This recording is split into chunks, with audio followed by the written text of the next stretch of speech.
Welcome to my channel. Today we will be talking about how you can reduce your fees on Questrade.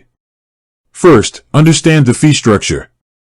Questrade offers commission-free trades for buying and selling stocks and ETFs on Canadian and US exchanges.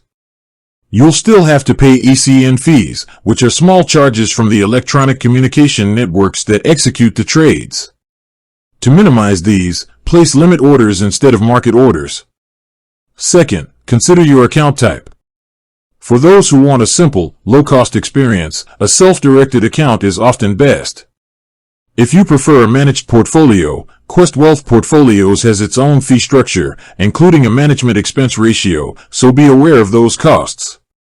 Third, be mindful of optional services. Questrade offers various add-ons, like premium market data packages or access to advanced trading platforms. Only subscribe to these if you genuinely need them, as they come with a monthly fee. Fourth, utilize their programs. Questrade has promotions like rebating transfer fees when you move your account from another institution.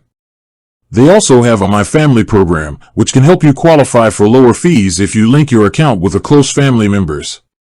By being strategic with your trades, choosing the right account type for your needs, and taking advantage of available programs, you can significantly reduce the fees you pay on Questrade. With that being said, thank you for watching. For more finance videos, kindly check my page. Please like, share, comment, and subscribe to my channel. Thank you.